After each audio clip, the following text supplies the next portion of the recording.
Welcome, everyone. It's fantastic to have all of you with us again for another Third Friday Community Human Trafficking Training. You see on the screen right now the people that you will be hearing from today, and I'd like to take a moment to introduce them. I'm introducing them also in the order that they're going to speak, but I'll tell you what, before I do that, I'd like to take a moment and just give us a little grounding on these programs.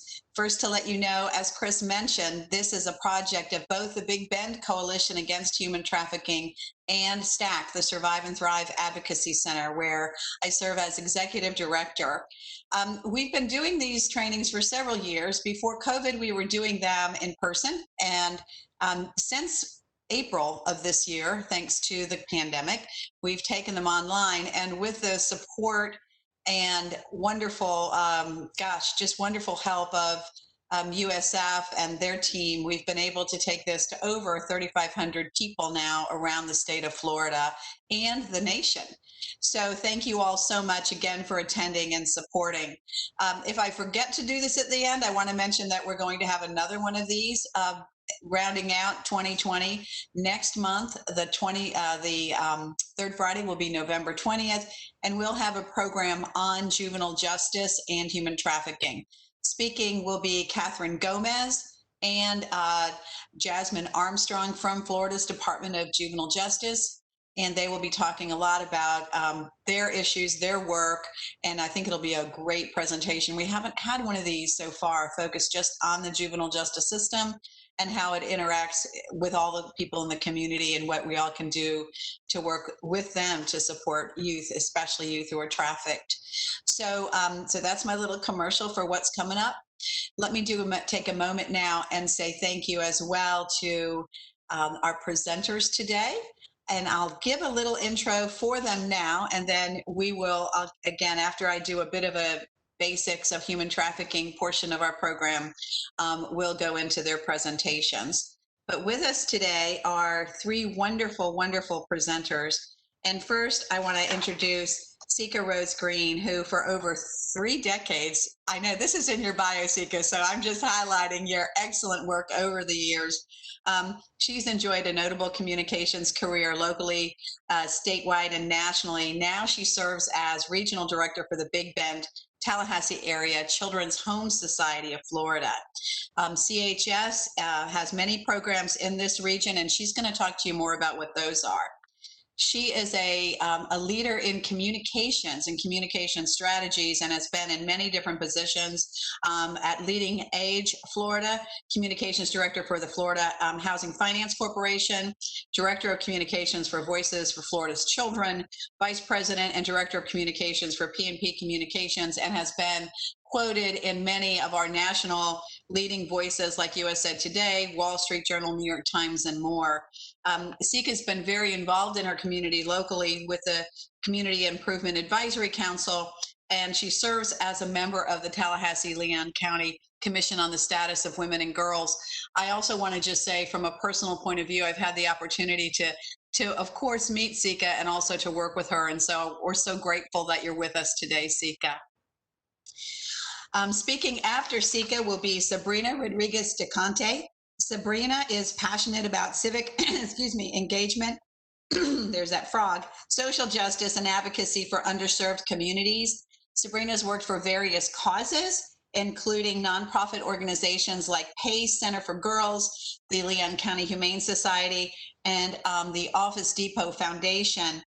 She has a bachelor's degree in sociology and is currently pursuing her law degree at Florida State University. Sabrina is also a member of STAC's board of directors, and we're thrilled that she's here. And I have to say, on a personal note, Sabrina, we've worked together for many years, and I'm very grateful for all of your dedication and your work on this issue and many others in our community. And then finally today, we'll hear from Pastor Douglas MacArthur Harris. Pastor Harris is also a STAC board member. He's also, though, a visionary pastor, leader, social activist, and teacher.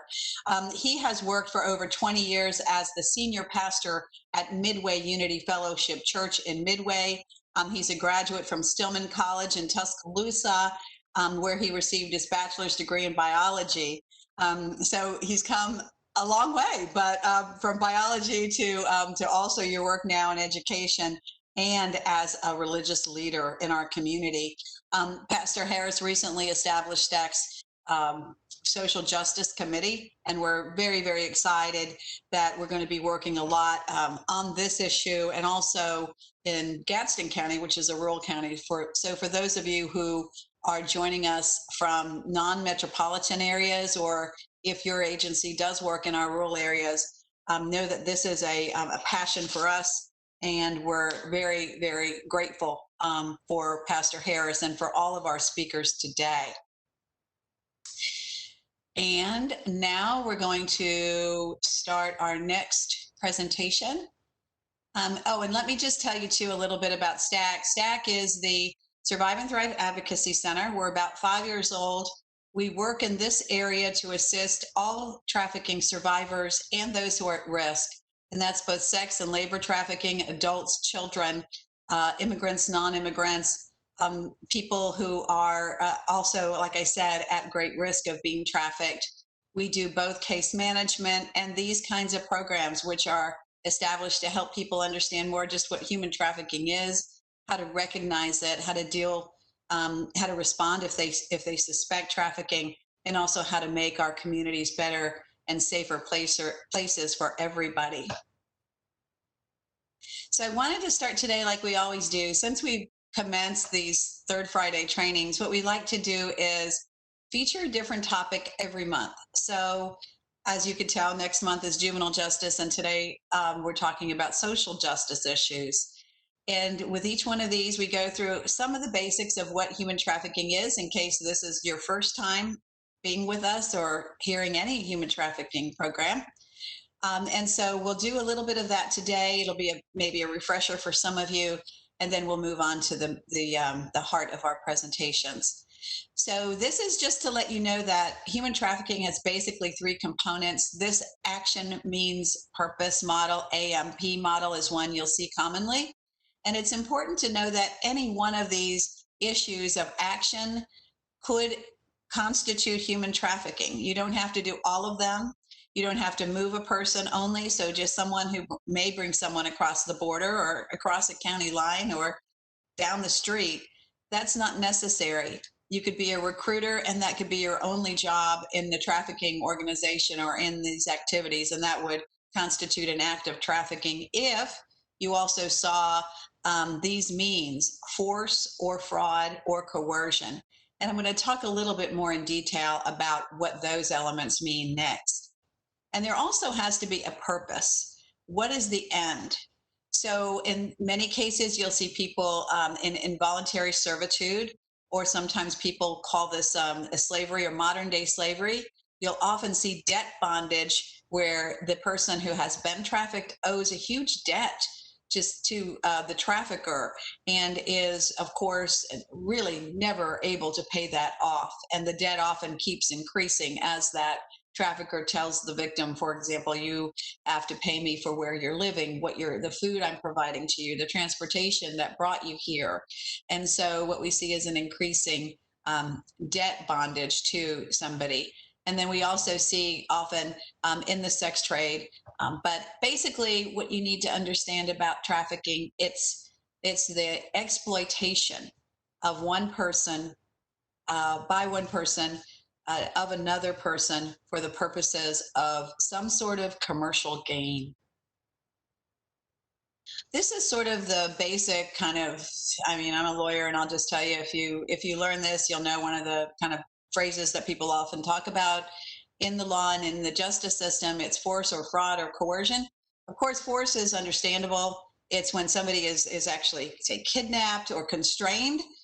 You'll see physical damage and other kinds of injuries to an individual by a trafficker to keep them under control. You also now, under our Trafficking Victims Protection Act, which passed a couple decades ago now, we have the issue of fraud added to what had been a traditional definition, which always had to involve any kind of slavery involved force. Now these elements of both fraud and coercion are part of it. And what's fraud? Fraud is when somebody basically lies, when they say, "Come with me, I have a great job for you if you'll come with me to either this country or start working for me here in town," right? And then when the person says, "Sure, I'm in this position now where I really need a job, and that sounds great."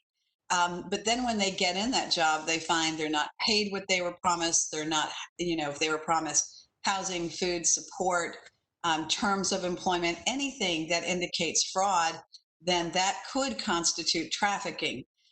It doesn't need to be written, although we have seen successful cases prosecuted in the justice system where the traffickers actually had contracts that were clearly not met and where they victimized individuals. But it's basically to think about promises not kept and lies that are used to coerce, groom, bring someone into a trafficking situation, kind of making that you've heard the phrase, it's too good to be true. When something sounds too good to be true in these trafficking situations, very often it is. And this is the basis for it. And finally, this element of coercion. And coercion is really the key. It's what we see throughout almost, I think, pretty much every single survivor we've assisted in STAC. And that's really where someone has some sort of threat hanging over their head. It could be a threat of deportation if an immigrant is being trafficked here. It could be a threat of harm to themselves or to somebody else they love. If a trafficker says, "I'm going to kill your sister if you don't comply with what I say," and that sister could be, say, in a home country or even next, in an adjoining county. A trafficker is very clever at insinuating and becoming part of a victim's life to know all the facts of the circumstances of his existence. So when a trafficker starts to make these threats, the victim is pretty sure he's going to be able to carry those out. He or she will be able to carry them out. Here's just a little bit of information. It's a lot of words, but I'll sum it up for you and say that both Florida and the federal government have anti-trafficking laws. Our laws mirror federal law very much. Both distinguish sex and labor trafficking, although we see very often that people are both sex and labor trafficked. And we actually see in the world globally that there's approximately 80% of the trafficking cases involve labor trafficking, with sex trafficking being the minority of cases in existence. And yet we see more sex trafficking cases coming forward. A key distinction to make: everything I said about force, fraud, and coercion when it comes to sex trafficking of children does not apply. The law recognizes that a child can't consent to sex or commercial sexual activity. And so you do not have to show that. And so what you see is if you have a 17-year-old boy, say, trafficking his 15-year-old girl by saying, "Hey, if you have sex with my friends, we'll have enough money to go to Disney World." That 15-year-old child has not been forced, but she said yes and did it.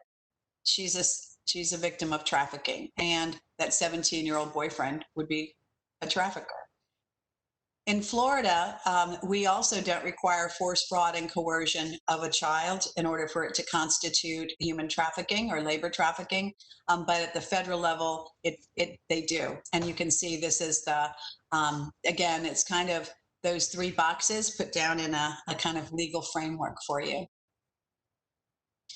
So one of the things that prompted us to do this program today is really around this issue of what's going on.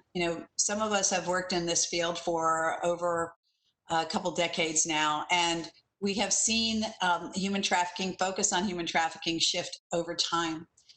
And so I'd like to take a moment at the beginning of each one of these and reflect a little bit about where we are. So I think the biggest thing we're all looking at, of course, is a pandemic and its effects, right? We're hearing and seeing millions unemployed around the world, and certainly in our area and our country. We also see that people who have been at risk even before the pandemic, even before this economic crisis, are even more at risk now. We also know that traffickers thrive and are very nimble during crises. So whether it's a natural disaster like a hurricane, which for those of us in Florida, here we are, everybody, of course, we're in hurricane season, But we also know that they are taking full advantage of people during this time of economic insecurity and instability. We also see this as a very dangerous time in the labor sector because sometimes during crises or emergencies, governments suspend labor regulations or they're not available in terms of enforcement authorities to enforce the laws that are on the books. So you might see victims forced to work in very unsafe conditions without safety equipment and protections, but also without people coming to inspect like they had been before. We've seen cases, and of course, you know, the example I always think about is from a New York community task force like we have here, reporting that they've seen traffickers advertising sex for sex trafficking online by saying the victims will wear, or the people that they're selling will wear gloves and masks if requested, right? So they're adapting to the crisis. And again, those who were vulnerable before are even more at risk. We have had a downturn in police and child protection reports overall on trafficking. And yesterday, on one of our Big Bend Coalition Against Human Trafficking calls, we also learned that the reports in the labor sector, in the employment field, in terms of agricultural workers, reports of abuses and trafficking included, are also down because they're also unable to get out into the field and do the work that they need to do. We know that children and youth are online more, whether they are remotely attending school or doing that in that hybrid fashion, going some days, not other days. We know overall kids are online more, and that's how a lot of traffickers prey on children. So if you are thinking about, you're worried if your child will be snatched off the street or in a parking lot, please be aware that they're much more at risk at home, sitting in front of their computer or looking at their phones, because that is exactly where traffickers know to find them. Because of travel restrictions, people are unable to get out even more. We know traffickers are isolating victims. I think most of the survivors we have assisted and supported recently have actually also been victims of domestic violence. So their abusers are isolating them as part of their tactics as abusers, as batterers, and they're also isolating them and from help, but forcing them as well into sex trafficking. I mentioned how there are millions out of work. And we also have seen as service providers, and maybe you have locally too, that not all the programs are fully up and running in your community, maybe. Maybe like us, your homeless shelter is up and running, but they've had to move people out of congregate living facilities.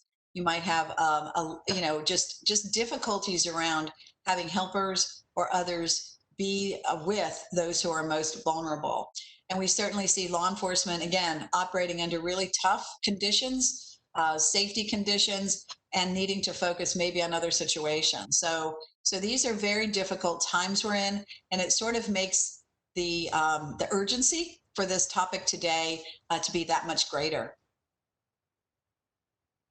This slide is going to be the last one I have to sort of bring to us or bring forward our discussion today. This one will kind of give you an idea. And first, before I even talk about it, let me give credit to Sunny Slaughter over here, who is a survivor and a really excellent advocate. I highly recommend her work. And we found out about this through the work of the Greater New Orleans Task Force on Human Trafficking, another excellent resource for you all to note. But this slide really kind of says it all. If we could spend the next time today talking about it, we could cover really the ground of where we want to have our discussion flow today, if you will. So first of all, to understand this concept of intersectionality, which is that a person doesn't come to us with just one identity, one reality, one experience, right? We're all defined by our race, our culture, our experience, our sexual identity, our gender. All these things intersect and they form who we are. And they also form how we interact in the world. And they may have also helped to kind of make someone or to create a vulnerability in an individual. And how do we see the vulnerabilities manifest? Well, with COVID, we've seen health disparities that are extreme. African Americans are dying of COVID 3 to 5 times to 10 times more in some communities than white people are. People who are Hispanic or Latinx are also contracting this disease and dying at greater numbers. These communities have had less access to quality health care and other economic supports that are vital to really remaining strong and not being vulnerable to human trafficking. We see this issue of social justice kind of played out a little bit in the justice system here. We've certainly seen trafficking victims arrested, and where people don't understand really what's going on if they're arrested for prostitution or the commission of other crimes. We also see other sorts of vulnerabilities present with people who are maybe using substances or have other things happen in their lives, and that shows up in terms of the justice system. I know we work a lot in with the mental health community. We're about to have another training and program because of the high trauma and the other issues that very often trafficking survivors face. So I really give you this slide now for just sort of reflections and kind of an idea of the scope of what we're going to talk about today.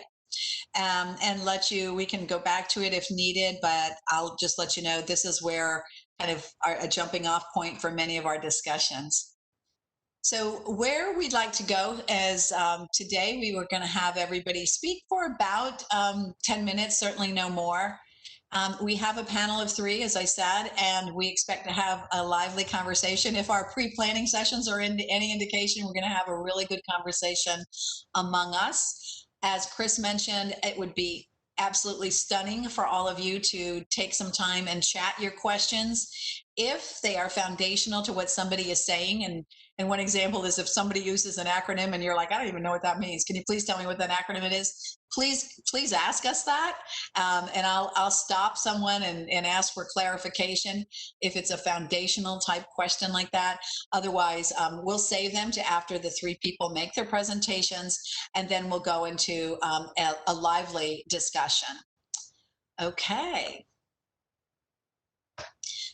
All right, now I am going to pull up the slides for Sika. Can we see your slides, Sika?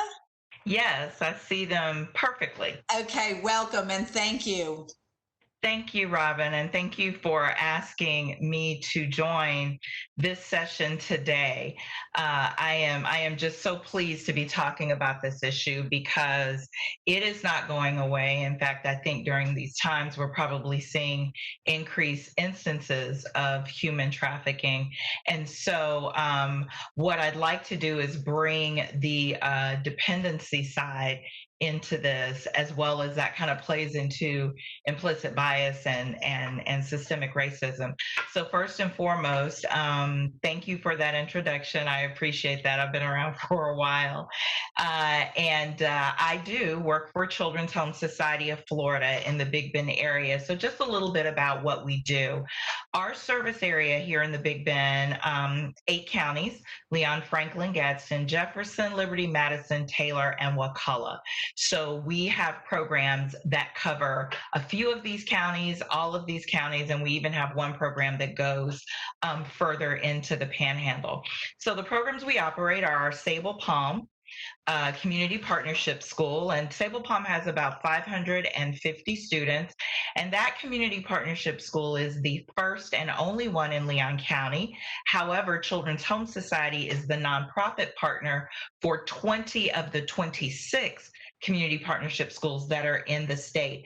And this is a model where we are using core partnerships and relationships to wrap services around the students and their families so that they can concentrate on learning and not have to concentrate on where their next meal may be coming from, housing, clothing, things that we consider basic needs, and in some cases, expanded learning.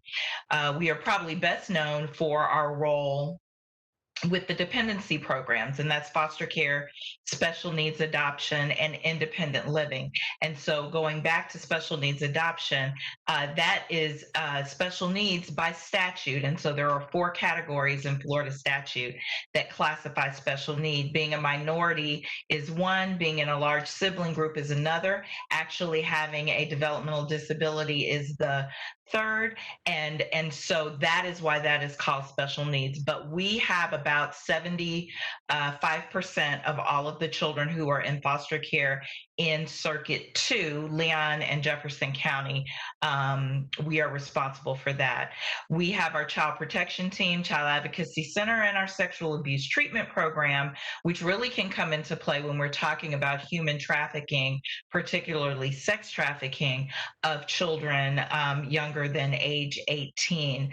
Last year, we served more than 800 children and their families with those services. And it's important to note that while we are in a pandemic, it would be nice to say that that has slacked up some, and that is totally not the truth. In fact, we are still seeing children in the advocacy center, and many of the physical and sexual abuses that we're seeing are even more egregious.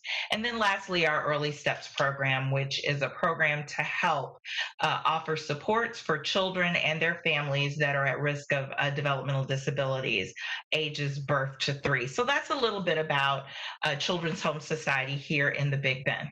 All right, next slide, please. So let's talk a little bit about our clients served. So this is where we get into when we talk about implicit bias and the effect systemic racism has had on our society. So when you look at our service area,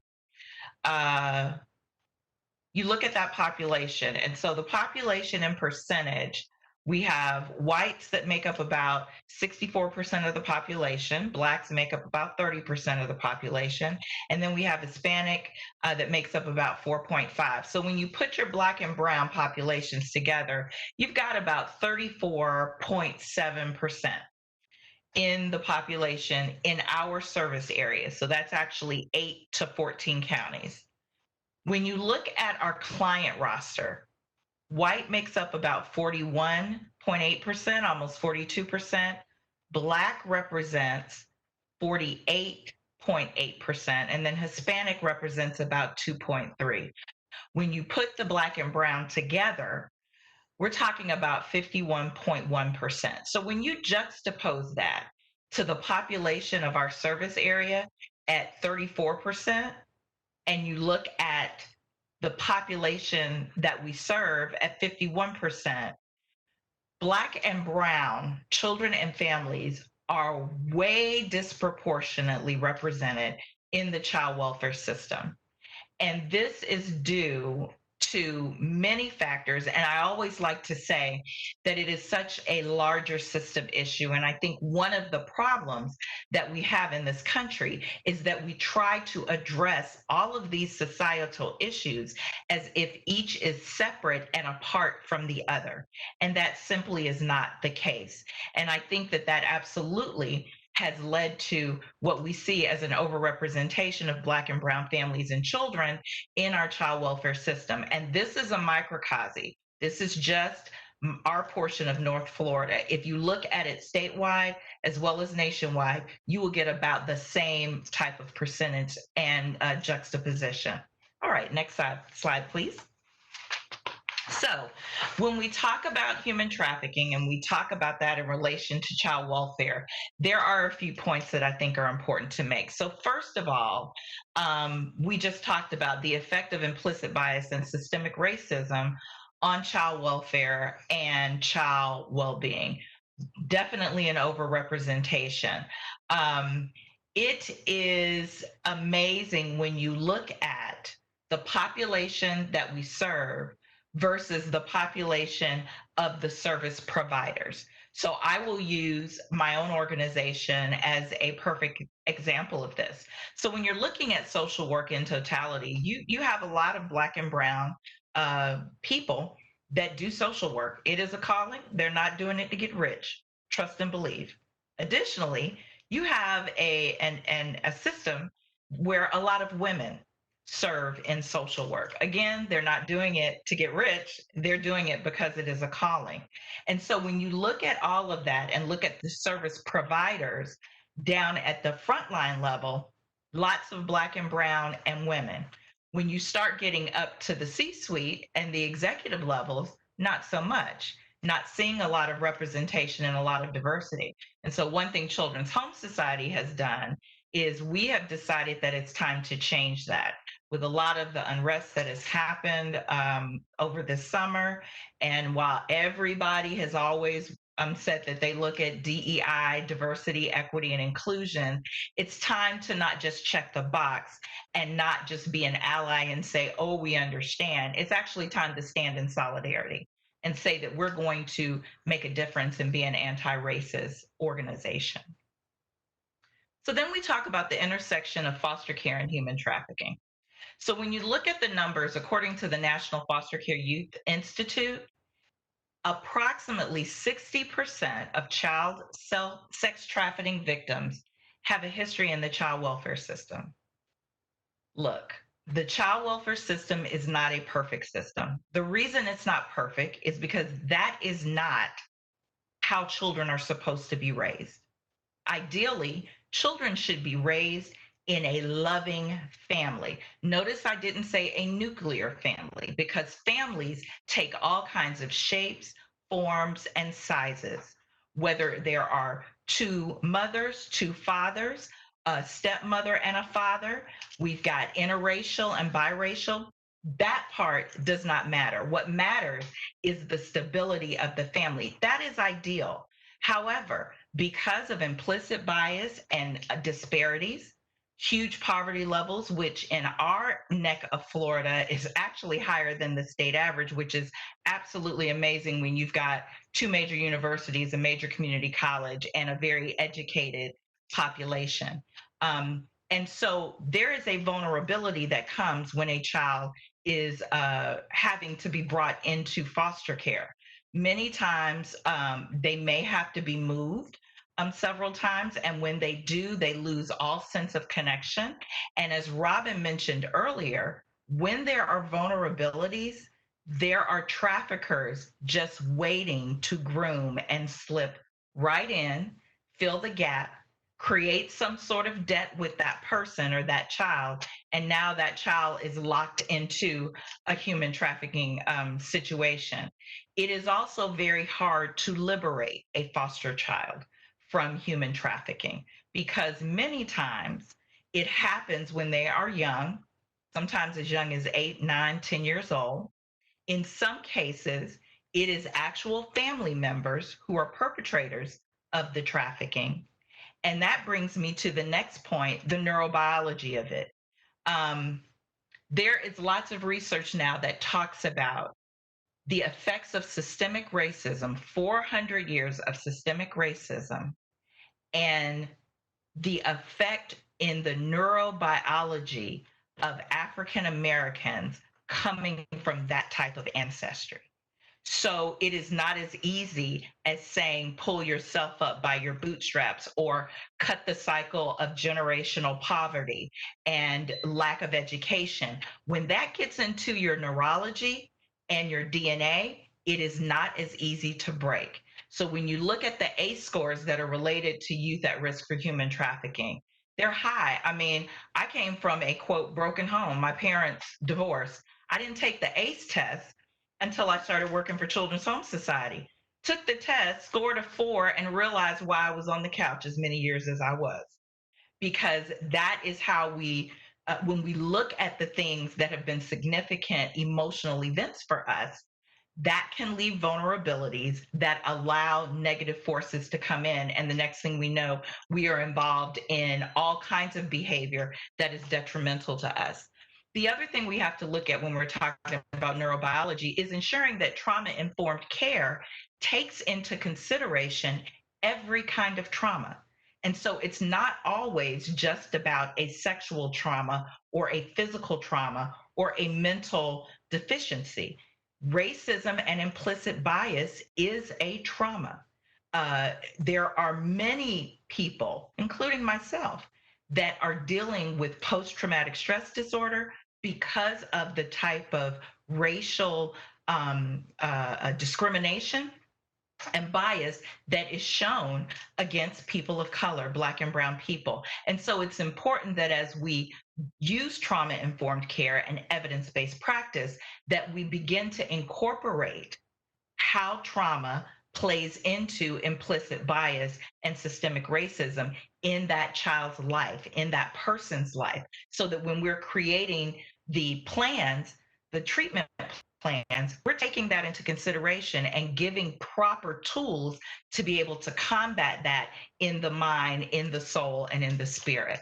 And then lastly, I think it's important that nonprofits in particular, but quite frankly, any organization or company that says they are committed to trying to atone for the racial injustices and implicit bias is to commit to becoming an anti-racist organization. And what does that mean? That doesn't mean you're on the front lines marching like Al Sharpton. That's not what that means.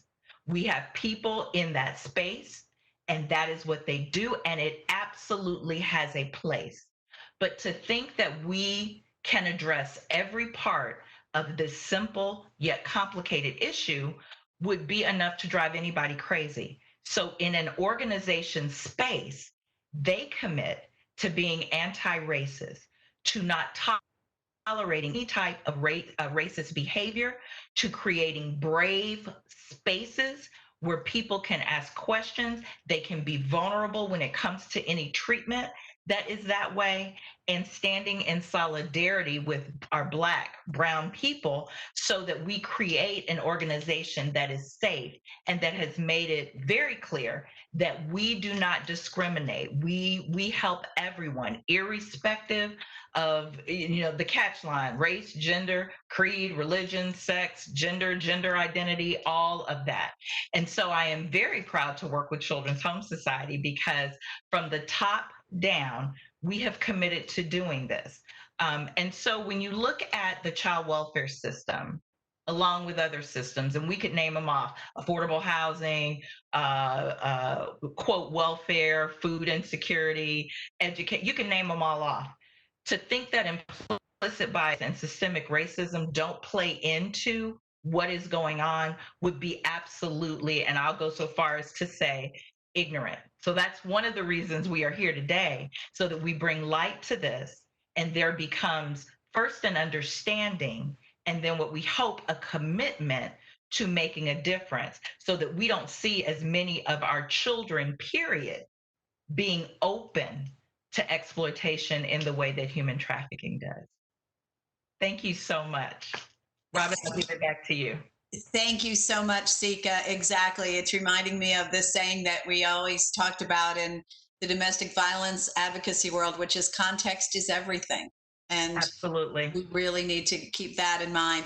Okay, thank you. And we'll get back to pick up the many threads of your presentation.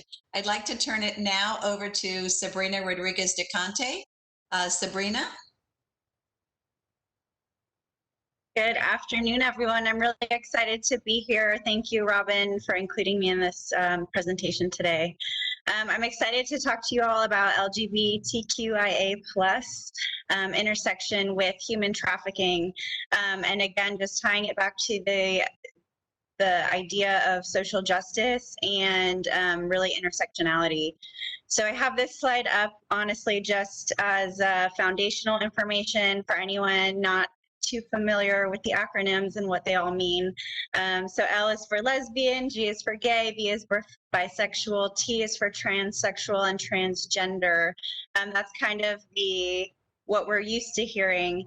The acronym has expanded to be more inclusive, with Q is for queer, I is for intersex, and A for asexual, and the plus is really just an indication that the spectrum could include the entire alphabet. So the plus is there to be inclusive of others that don't necessarily fit into these general categories.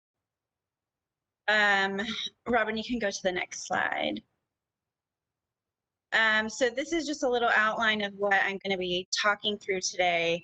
I want to point out, though, with the LGBTQIA+ community and really the issue,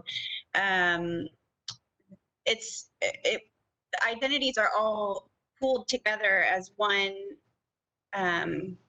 this acronym, right? And so it really kind of poses some dangers too, though, in thinking of the vast array of identities and gender and sexual preferences that fall into the category. Everyone has a very different experience of sexism, of homophobia, even of racism, of classism.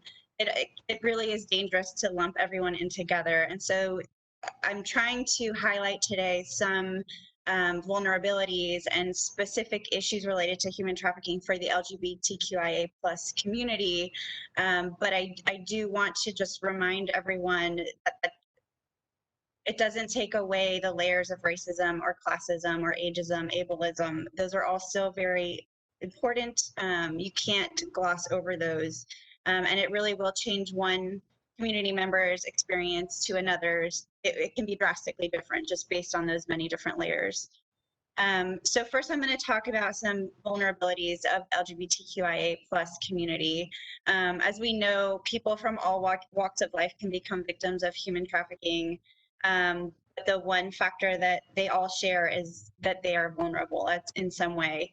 The LGBTQIA plus community specifically lacks in strong supportive networks. So a lot of community members are they're disowned by their families. Sometimes that comes from religious reasons. Some families or communities are very religious, and it's literally against their religion to condone same-sex relationships or alternate gender identities.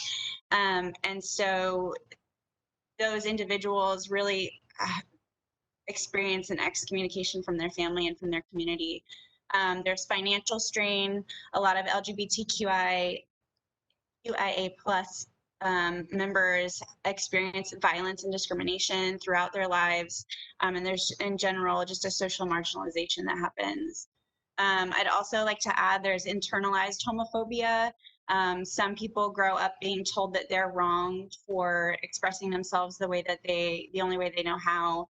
And they really internalize that to think there's something wrong with them. They don't have strong examples of adults in their life who represent their identity or who live their way in a way that seems familiar to them. And so they really internalize that to think that there's something wrong with them. I'm going to highlight a few issues specifically with the trans community. They're especially susceptible to exploitation because of just some issues that are specific to trans folks. Traffickers know this, and they can target trans individuals with false promises for a better life.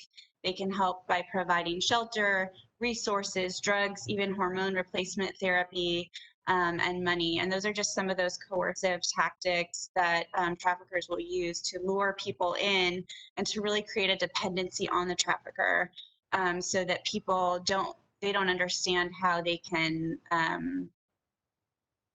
part ways, because they've essentially come to survive off of the support of the trafficker.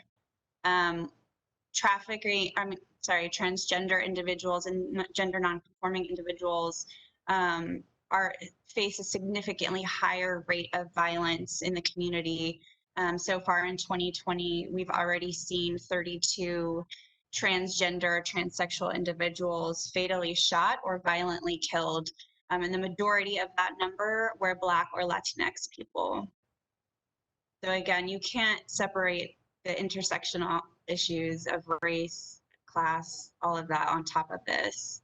A lot of what Sika was talking about with the youth does overlap into the LGBTQIA plus community.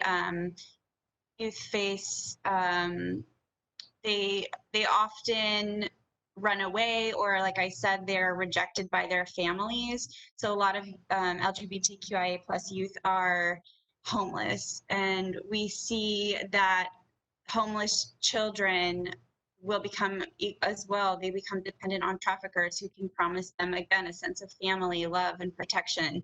It makes it very confusing for the youth, because they might on some level understand that this trafficker is somebody who is exploiting them or using them or making them do things they don't want to do, but it is their source of survival for resources. And it's not always bad. Like maybe their trafficker is developing somewhat of a relationship with them. I have some statistics about homeless youth that I want to share with you. 40% of homeless youth identify as LGBTQIA+, and of those 40%, 46% of them ran away because of family rejection. The Polaris Project found that homeless LGBTQ youth are 7.4 times more likely to experience acts of sexual violence than heterosexual individuals. And they're 3 to 7 times more likely to engage in sex to meet basic needs such as shelter, food, drugs, and toiletries. So that is, to me, just a staggering statistic that highlights the desperation of the LGBTQ youth and not having just a support system outside of themselves, really, or outside of a found community that is struggling in the same way that they are. We also see workplace discrimination as an issue for LGBTQIA+ people. I'm sure most of you know, but it's only been a couple of months since the Supreme Court ruled to protect sexual orientation and gender identity as a civil right classification. So that just happened 4 months ago. Before that, different states and jurisdictions were ruling differently in their own interpretations of the law. And in some places people were being protected and in others they weren't. So the law is just one way that we can help, we can try to tackle issues of social justice, but sometimes the law is lacking behind in what society actually needs.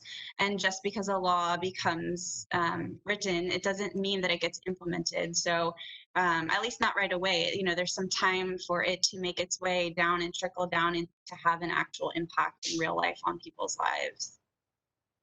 Another vulnerability of LGBTQIA plus community has to do with access to healthcare. A lot of discrimination leads people to higher rates of psychiatric disorders, substance abuse, and suicide. And as I said, LGBTQIA plus individuals experience higher rates of violence and victimization just throughout the course of their life. There's also legal discrimination. You know, before same-sex marriage became legally recognized, that put people at a lower level of being able to have healthcare and access to insurance. Another issue is that they're underreported. So there's still a very strong taboo against sexual violence against men, and so men are less likely to report sex trafficking. I'm gonna wrap this up right now. There are also trans people and other people, LGBTQIA plus community, have had negative experience with law enforcement, so they're less likely to reach out for help because they have experienced police brutality or violence at the hands of law enforcement. And I will say that all of what Robin said about COVID-19 is the same for the LGBTQIA community. We just see people being forced into more desperate situations. And we also see service providers losing funding right now, which decreases the amount of resources that are available to individuals who need them. So I'm going to wrap up, pass off to Pastor Harris, and I'm looking forward to our discussion. Great. Thank you so much, Sabrina. And I'm going to bring up your slides, Pastor Harris, and here they are. Also, no, 10 minutes is not enough for us to talk about all the things we need to talk about, but know that we'll have the opportunity to do more when we have our Q&A and discussion. So, Pastor Harris, may I turn it over to you? Yes.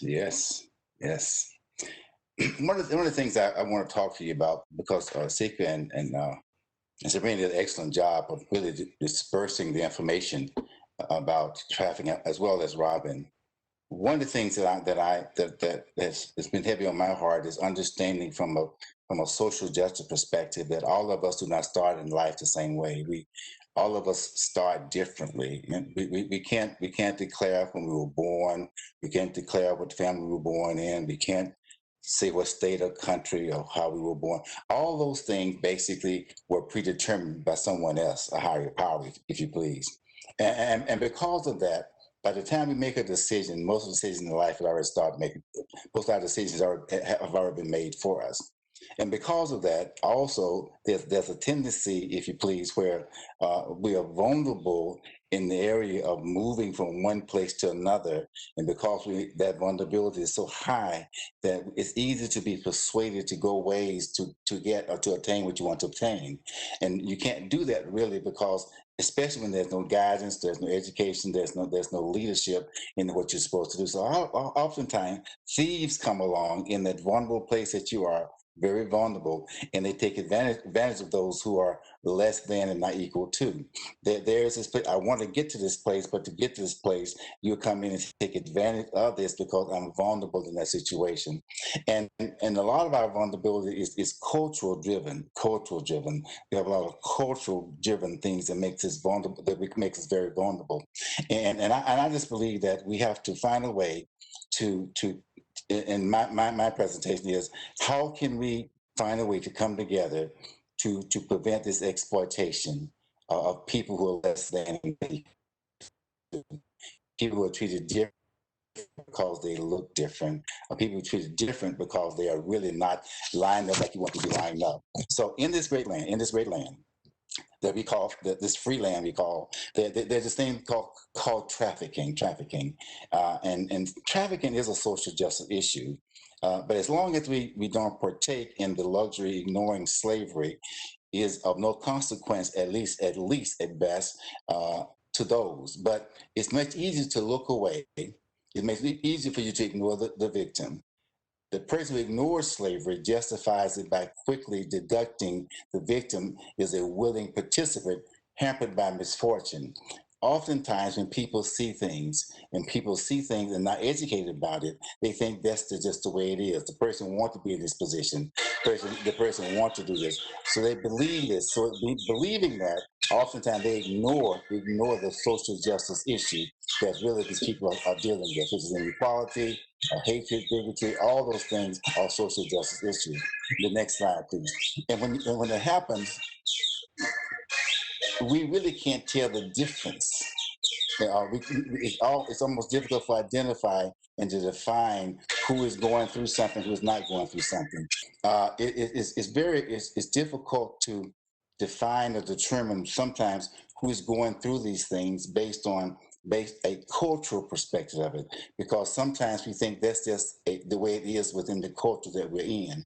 So how do we handle this? How do we handle this? Next slide, please. How do we handle this? Well, on the one hand, we must always take a side. You cannot stay neutral, because neutrality helps the oppressor, never the victim, and silence encourages the tormentor, never the torment. So we have to at least be willing to take a side, to get beyond the neutrality and take a side to help and to get involved and educate everyone. So ultimately, we can get involved in social justice issues that really will change a community. So I'm talking about a community here. I'm talking about a community where all of us can come together and work at a pace with what you have and the gifts you have to help change how these things are affecting our community, how they're affecting our kids and our parents and our homes. Because right now, during the pandemic, the COVID-19, we're in a place right now, where ultimately people are so vulnerable now. They're very vulnerable now, and because of the strain and the pain that people are going through, it's easy right now, even not to ignore people who are being trafficked, and people who are being hurt, people who are being distorted because of because of the COVID-19, and now we cannot even. I said now we cannot And we need to find a way to come together to help everyone combine their efforts to make this good, make it work. I'm amazed oftentimes at the vulnerability. Even right now, my grandchildren, I'm amazed at how vulnerable they are sometimes. And so we have to have an education aspect of this. Have to have some kind of source of resources right now. And STAC provides that along with others as we continue this discussion. Revise how we can save, how we can help other people, how we can basically come to a place of educating people in our community from a cultural perspective, so that everyone be aware of the things that are going on around them. Next slide, please. Next slide, please. Next slide, please. Scripture tells us that if we have one mind and we have one language, it says that we'll be able to do anything we want to do, and nothing will be impossible for us to stop. So that seeing that right now, that if we all have one mind and really set out and do not be neutral in addressing this human trafficking, social justice issues, it will be nothing impossible for us to do in order to combat this, or in order to come face to face with it, in order to fight it. There's nothing we'll be able to do if we have one mind and have one language. Next slide, please. Next slide, please. Next slide, please. So we got to come together, though, right? We got to come together. We have to come together as one. All agencies, all communities, all the different resources we have. If we come together and we connect together, then ultimately that's the way we can combat the social justice issues, the trafficking issues, all the pain and the discomfort that people are dealing with right now, because we can come together as one. There's power in all of this when we come together. So the slide I'm showing you, just showing you the diversity aspect of it. If every diversity can come together, then we definitely, no doubt in my mind, can really confront these ills of our society that's dealing with us on a daily and a consistent basis. Next slide, please. So I'm fascinated with redwoods. I'm fascinated with redwood trees anyway. The reason I'm fascinated with redwood trees because they are these humongous organisms. They have grown to tremendous height and have such great power. And I wondered, how did they get to have this power? Because ultimately, I had my own imagination, my own way of trying to figure out what made them so tall. In my studies of them, I found out that ultimately, next slide, that they grow in groves, one, and secondly, they have very short roots, very short roots. And because, next slide, and because they have very short roots, basically, I thought that would that would basically make them very vulnerable to the wind and to all of the hazard of the weather. But what happens is that their roots may go only 3 or 4 to 5 feet deep, but they have very long roots. And because they have very long roots, then they connect, intertwine with everything else that makes them stand strong, and it makes them stand very powerful and able to resist the environmental hazards that come towards them. And so where I'm headed right now is that as we're here today, if we can develop that mindset, one person, one individual, one group, or several groups, if we could intertwine our efforts and just connect with each other, we can go to this very powerful, next slide, please, this very powerful organizational group that can combat the trafficking and can combat anti-racism and can combat all of the bigotry that's come about against particular colors of people of color, particularly brown and black people. We can combat that. All we have to do is come together and with one focus, one mind, and watch me, we can stand strong and resist the winds and the rains that come against these people of less than and not equal to. Next one, please. You would probably think that these trees would be very vulnerable, but they're not, because they're connected together, and this gives them tremendous strength, and it gives them a force of nature that they can withstand anything that comes. Next slide, please. And saying that, I think this is a very lesson for us today, for us to meet our own needs in our communities, individually, and our nation, because redwoods cannot survive by itself.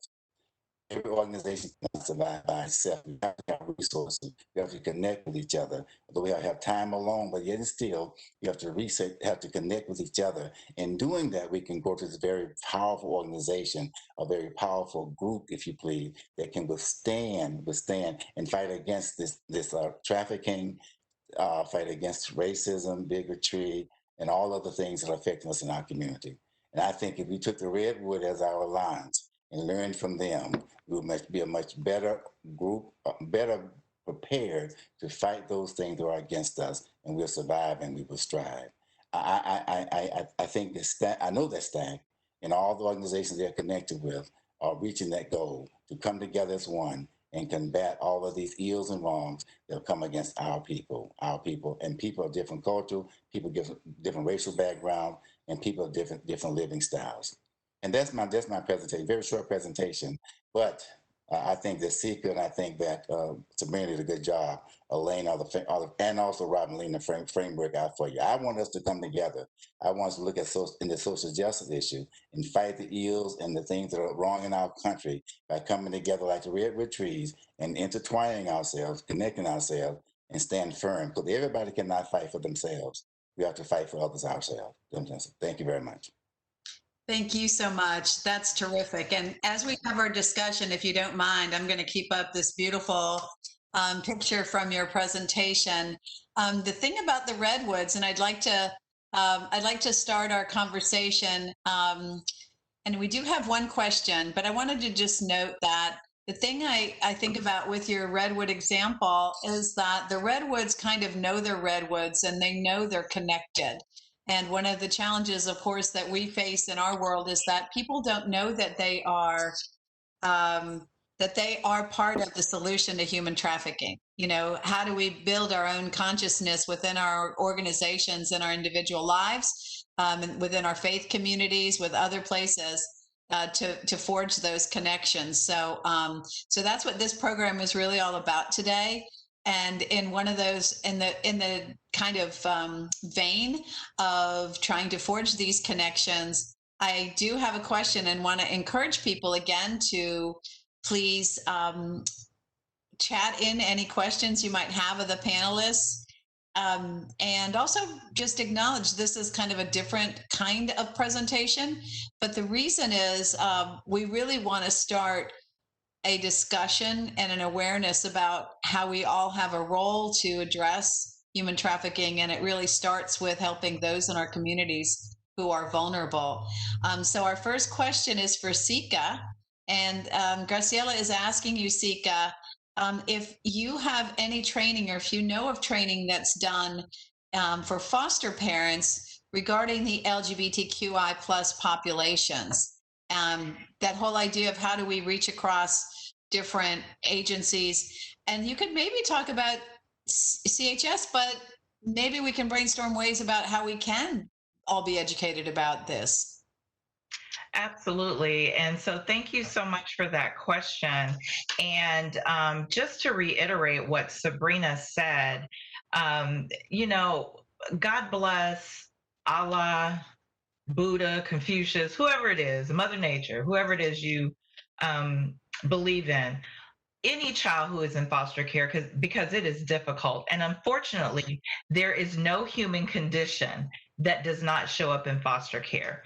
And when we are talking about our LGBTQIA plus youth, that is an absolutely specialized segment of foster youth who become even more vulnerable when they don't have that support. We do look for very special foster parents, and in our foster parent training, we talk about all of the different types of our children that come into foster care. I think one of the things that Children's Home Society has done, and I am very proud of this, we were the first child welfare agency to receive the All Children, All Families designation by the Human Rights Campaign. And what that says is we have gone through the competencies to be an inclusive organization, an inclusive and welcoming of our LGBTQIA plus community. And so not only is that with our workforce, people that work with us, but also people who are interested in helping us serve our children.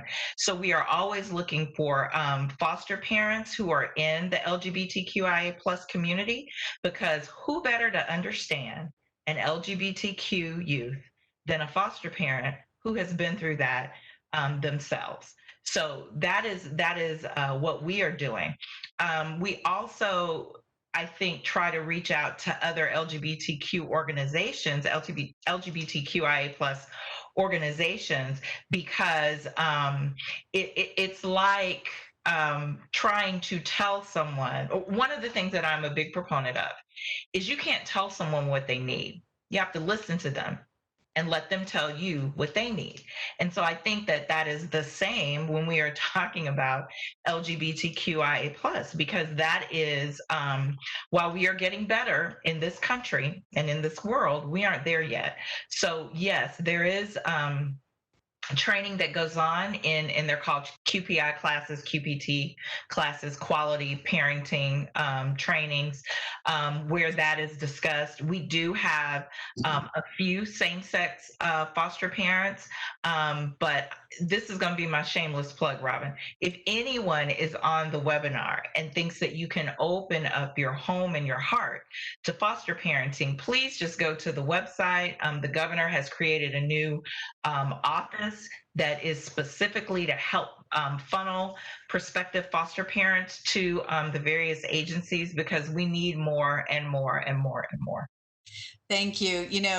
One of the things that I wanted to reflect on is Graciela and I were on a call this morning of a local community faith group, and we have representatives from our homeless community. We have representatives from elder care services, you name it, a whole array of all the nonprofits in our area. And, and I said to them point blank, when you do work to support any of our community partners, and that would mean being a foster parent, you are doing anti-trafficking work. You might not think of it as that, but you are doing anti-trafficking work, and we are, and it's part of this. That's why I'm keeping these trees up, because we're all connected.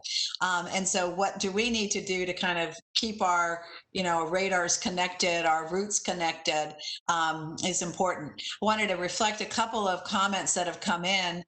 Someone agreed totally with you, saying, believing that the LGBTQIA plus youth need their own support groups as well, groups of other foster, as on their own, included with other approaches, so that they don't maybe get lumped in with other populations that can't identify or understand their realities, along with foster parent support groups. Craig also reflects, I think, having a mental health therapist to provide care and provider supports is really important. Having therapists also who are from the community and have that experience, just like you're mentioning, also important. And he's asking also, Sika, for you to share information on how to become an LGBTQIA plus foster parent. So if you want to put that in the chat, that would be great. That would be great. You're also getting some rounds of applause here for that shameless plug for foster parenting, which it's not. It's great. I'm glad you did it. And a foster parent, Kyle Moser, is talking about how important his work is, or her work and their work is, through the child welfare sector. So that is a great place to make a contribution. Let me ask the other panelists as we're talking, do you have any comments or reactions to one another? And we also made Graciela Marquina, who is STAC's Victim Assistance Coordinator. She is a panelist now, and I'd ask Graciela as well. But for all of us to react to the comments that have been made so far in everybody's presentation. Anything that strike you? Yeah, can you hear me? Yes. Oh, okay. I cannot start the video, but there you go. Hello, everyone. I just wanted to do a quick follow-up too with Sika about the awareness that if CHS is doing with schools and with students and just avoiding bullying or whatever it is regarding the LGBTQI plus community. Well, so one of the ways that Children's Home Society is really trying to combat a lot of what goes on in our schools is through the community partnership school model. Information about that can be found on our website, chsfl.org. And we are the nonprofit partner in that model of school in 20 of 26 public schools in the state of Florida. We have received recurring funding of $7.1 million from the legislature. And while we know that we are going to be in a budget deficit, we are still requesting and still know that the Department of Education has that request in again because it is recurring. So with that model, the core partners, which are the nonprofit, because we know philanthropy and communications, a medical partner, because we know that at our Title I schools, medical services are a big issue. And when you are talking about any kind of trafficking, you're talking about abuse and health as well as mental health. So there's a medical partner. There's an academic partner, which is a university or a community college to deal with that extra academic piece. And then we have the local school district that is there as a partner as well. In the CPS part, so when you have that nonprofit part that we play, we have a CPS director, we have a wellness coordinator, a parent and community engagement coordinator, and we also have what's called the Community Leadership Council and an expanded learning coordinator. Between those positions, anti-bullying is a part of that message. So we know that's a big deal. And so while we know that the LGBTQIA community, particularly our students, have an issue with bullying, I would go so far as to say in this climate, bullying has become a norm all the way around. Mm-hmm. For the last 3.5 years, it has been made okay nationally to bully because that is what our kids are seeing. So it is really everybody's responsibility to call bullying out and say that is not going to be tolerated. But in that community partnership school model, there are expanded learning opportunities and curriculum and lots of adult mentoring partnerships to help alleviate that bullying piece. The other part of that is, I think, for those who are being bullied, children and or adults, mm-hmm. It is important to understand the point of view of the bullier, because what we also know is that people don't bully just to be malicious. Very few people do that. They bully because there is something going on with them, and bullying somebody else allows them to have those endorphins to make them feel good for the time being. And like exercise, when you don't do it, like I haven't done during the quarantine, it comes down and then you do it all over again. So it really is one of those situations where, again, it takes the community to say that we will not tolerate this. One more thing that I want to say, because I am the mother of 3 children. My husband and I have 3. They're teenagers, 19 in college, and 17 and 14. And so we get it. We understand what it means to have them, from birth, and then you're trying to get them through these stages of life. I know for a fact we could not have done it without a village. And so when we say it takes a village to raise a child, that is absolutely true. The problem is you have to look at what the village is.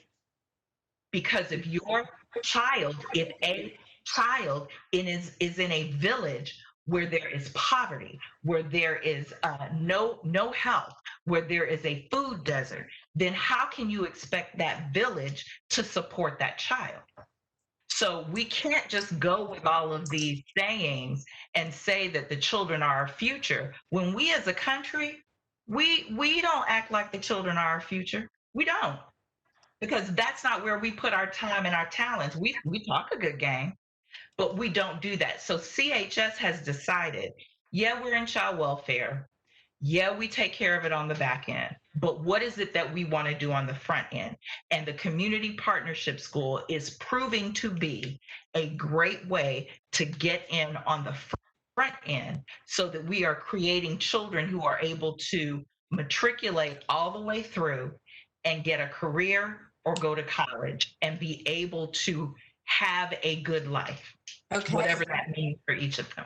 And that's great. One of the things I wanted to help us focus on now too is some of the dots we've connected. We've connected the dots of vulnerability, if you will, but you've just excuse me, you've just given some specific ideas, and I was wondering, and I direct this to the whole panel, and to talk a little bit about specific things that people can do. We've have a lot of thoughts about, and Sika, you've given a host of them. So let me ask Sabrina and Pastor Harris in particular, what kind of action steps would you recommend? And I'll look at Sabrina and think about both your status as a law student and so academia / and student populations in our kind of maybe that group, as well as our communities. I know you're a community activist. And then I'd also ask Pastor Harris, what should the faith community be doing specifically around this issue of human trafficking? Maybe some concrete ideas we can leave people with in our last 5 minutes or so here. So Sabrina? Yes, I'll jump in on that. So I'm immediately thinking with my STAC board member hat on, that we as an organization recently committed to really investigating social justice as an issue and how it relates to human trafficking and how our work, how all of that is related. And so one of our first steps that we did as a committee is that we're drafting our social justice vision statement, to really call out what it means to be aware of that, of social justice issues, and then to also highlight specifically in our organization how our work is actually working towards social equality and fighting those social injustices. And I don't want to speak for Sika, but Sika mentioned also becoming an anti-racist organization. It's the same idea, and I don't think the vision statement is where the work stops. I think that's where it starts. It's where you are committing to framing your work through the lens of being anti-racist or focused on social equality. And then from there, you implement programs or trainings or however your organization is structured. So I know STAC is looking, I'll let Robin, or Pastor Harris talk more specifically, but I know we're looking at hosting some community events to really focus on the issue of social justice in human trafficking. I'll quickly just add specific to the LGBTQIA+ community and how to better serve survivors of that community. If you're with an organization, it really just comes to letting clients self-identify, not making assumptions. If you have intake forms, making them inclusive, make sure you're including gender nonconforming as a gender option, sexual orientation, not limiting it to just homosexual and heterosexual. There's also, you can ask people for preferred pronouns. People can just do that as anyone individual. You can just add that to your email signature and say preferred pronouns and what you prefer. And that it really normalizes that people get to choose their pronouns, even if you are cisgender and heterosexual and you identify and look as a man, you were born a man, you use he pronouns. But just putting that in your email signature is one other way to just constantly keep it in the forefront that not to make assumptions. And the same with nicknames. It's a really big deal for the LGBTQIA community, is having a name that fits their identity. And most of the time, it's not the name they were given at birth. So those are just really easy things that everyone can do. And again, specifically to survivors of trafficking, especially, specifically sex trafficking, not making an assumption that the sex work the person is coming out of has anything to do with their sexual orientation or their identity. That was trafficking situation, and they are their own person and outside of that. Right, and it's always important too to realize that you are not defined by the worst thing that's ever happened to you in your life. And if someone's been trafficked, that is something that happened, right? And so there's a whole landscape of who they are and their knowledge and thoughts and experiences. Pastor Harris, would you like to close us out? Maybe leave us with some thoughts about where you think the faith community should be moving on this area of human trafficking? Yes, I think a couple of things in the faith community we should do. One, there has to be another way of looking at individuals. Sometimes, even from a biblical perspective, we can set a mind on something based on of what we assume it should be without putting our minds on what it really is. And when you do that, then you can see it differently. If I lock myself into a room and the only way I'm in that room, I only can see one thing one way, and that interferes a lot with with connecting with those outside of the community you've set for yourself. You have to have an open door policy too, and have an open door policy. And going back to what I think just was said, you can't prejudge or assume that a person is a certain way, and so which means that you have to educate yourself in a whole lot of ways besides just one way. Oftentimes, from a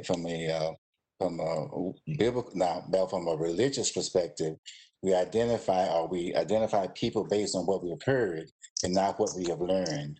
So we have to spend more time on learning more and not assuming more. The second or third thing, we in the religious community or the church community do not do a lot of training. We don't train people to see things or to get involved in things. We just actually think that we already know it all. But even if you went from a biblical perspective, there was a whole lot of training going on from a biblical perspective in biblical history. No one was told to do something unless they were taught to do it.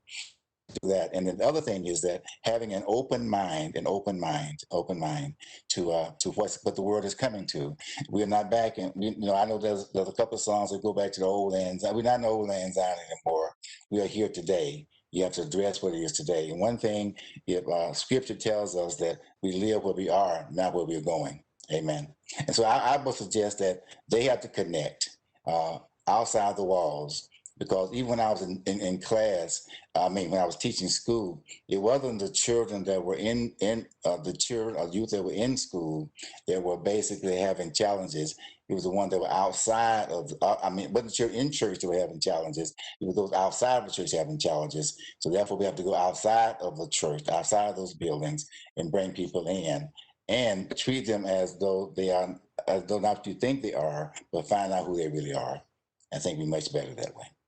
Thank you. That's a wonderful way to end our program today. It really is about looking outside of ourselves totally and connecting and empathizing with others. So with that, I'd like to thank you all, Sika, Sabrina, Pastor Harris.